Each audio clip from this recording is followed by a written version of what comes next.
Hello po. Ayan, Mercury. Ay, sige, sige, sige, go ahead, go ahead, go ahead. Good evening sa lahat po, lalo na kay Father Darwin. Diretso na po ako Yes. magtanong. Yes, yes. Father Darwin, itanong ko lang po yung mga sa Mercury retrograde calendar, retrograde calendar. Okay lang po ba yan gamitin sa mga mag-build ka ng business, na building, bahay? Mercury retrograde calendar. Retrograde calendar. Okay lang po ba yung gamitin, Father? Magandang araw po mga kapuntos, at sa araw na ito po meron po akong tampok na video para sa inyo at sana ay magustuhan ninyo.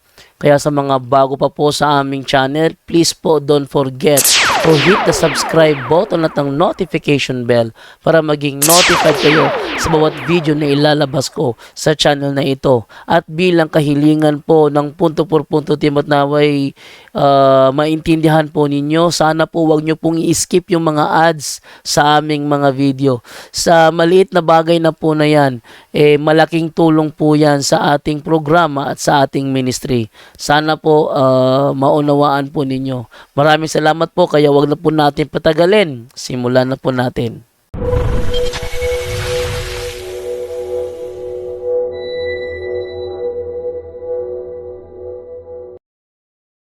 Hello po. Ayan, Mercury. Ay, sige, sige, sige, go ahead, go ahead. Good evening sa lahat po, lalo na kay Father Darwin. Diretso na po ako Yes. magtanong. Yes, yes. Father Darwin, itanong ko lang po yung mga sa Mercury retrograde calendar, retrograde calendar. Okay lang po ba yan gamitin sa mga mag-build ka ng business, na building, bahay? Mercury retrograde calendar. Retrograde calendar. Okay lang po ba yung gamitin, Father? Unang-una, ang pagtayo natin ng bahay, pagtayo natin ng building, kahit anong araw, kahit anong oras po, ah ah, hindi yan, merong mga superstitious belief kailangan 8. Dahil yung number 8 is perfect number, no? So, hindi na kailangan. So, ano ba yung sa retrograde? Ito po, Father. Hindi magaganda. Superstitious belief yan. So, magbabatay tayo sa aral ng simbahan. So, kung gusto mo magtayo ng building, ipa-bless mo sa pare, yung lugar, pwede. Hindi kailangan mag-rely tayo sa ibang pananampalataya dahil it will lead us to superstitious belief. Kung magtuturo yan na itong araw na to, ang pinaka-the best, ito yung pizza na pinaka-the best, lahat ng date, lahat ng araw ay pinaka-special po yan. Because this is the day that the Lord has made. Let us rejoice and be glad in it. Kapatid, Father, yung Mercury retrograde date, so ano siya, partner ng astrologer. Para may astrologer. superstitious belief. Superstitious yung bawal po yung sister. Okay po. Sunod na tanong, sis. Pangalawang tanong po, Father, yung pong sa nasa rinong panyo po, okay lang po yun kasi yung mama ko, pag natutulog siya, nilalagay lang po niya sa uluhan niya. Okay lang po ba yun? Na-bless na po yun eh. Nakakatulong daw yun siya sa yung pula na panyo. Pula yung mama. Panyo, okay lang po ba yun? Pero na-bless niya yun. Pinabless daw niya yung panyo. So, unang-una kapatid, basta sacramentals, pwede gamitin natin yon. Basta ipa-bless sa pari. So, kung ang isang, kahit yung, basta, hindi ko alam kung ano, yung, wala naman tayo, basta, hindi ko alam na yung mga cloth, intulot ba sa simbahan? Yung image lang, di ba? Ilagay natin sa, hindi ko alam no yung latest na teaching ng simbahan.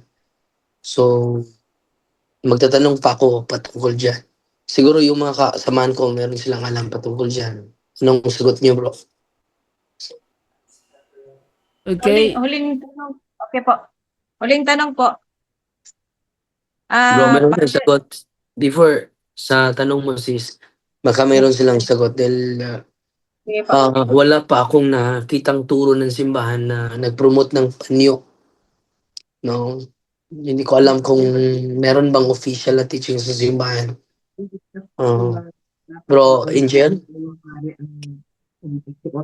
Oh, well, ano nga no, biblically, although ano 'yon, yung parang relics na 'yon, no. Ngayon yung mga na-bless magiging sacramental 'yan. So sa turo ng simbahan kasi, Father, yung exact na turo pagdating sa mga ganyan, no.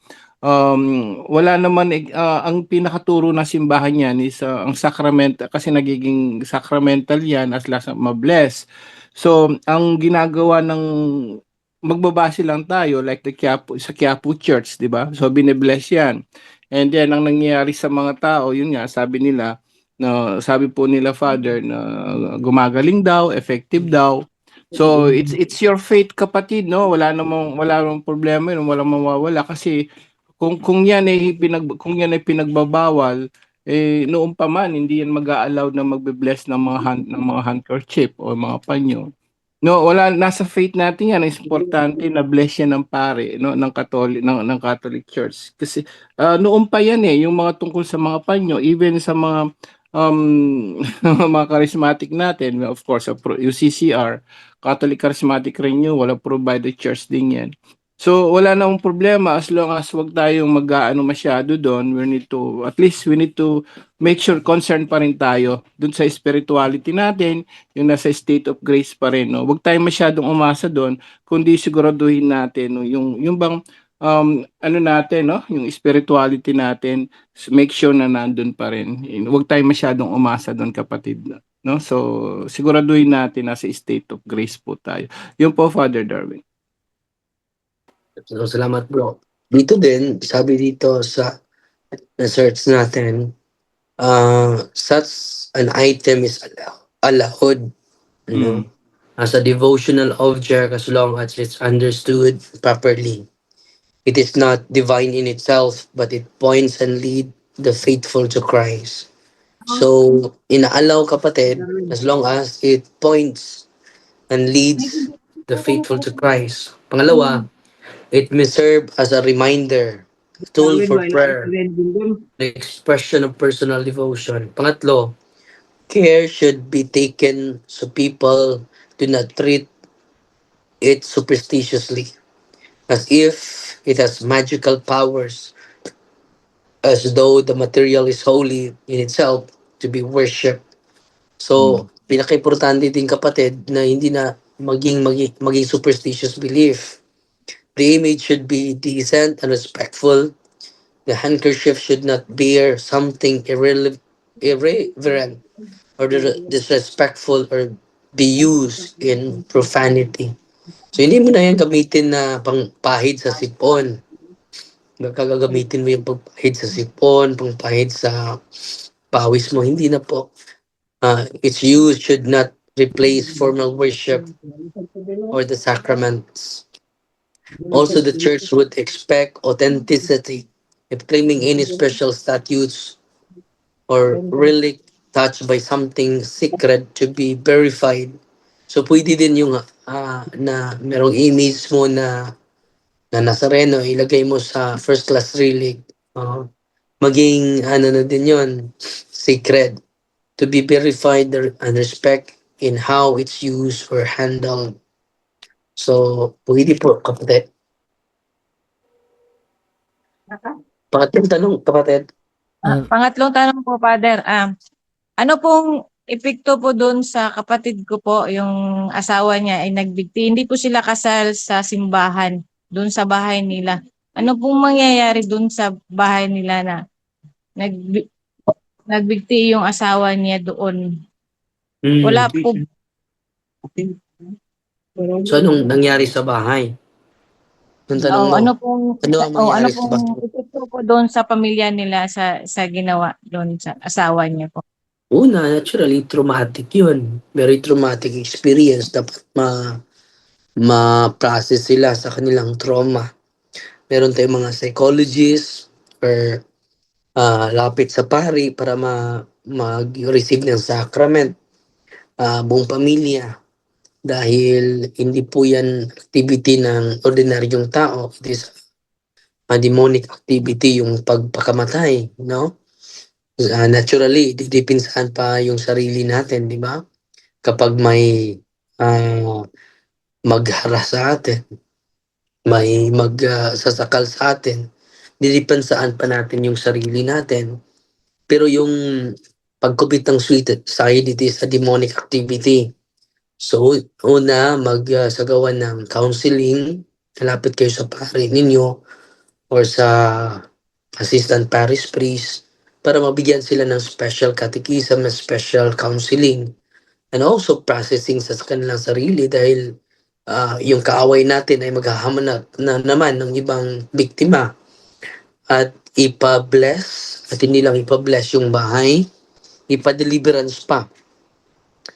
Solemn deliverance or solemn exorcism ang dapat mangyari sa bahay po para babalik yung presensya ng banal na espiritu.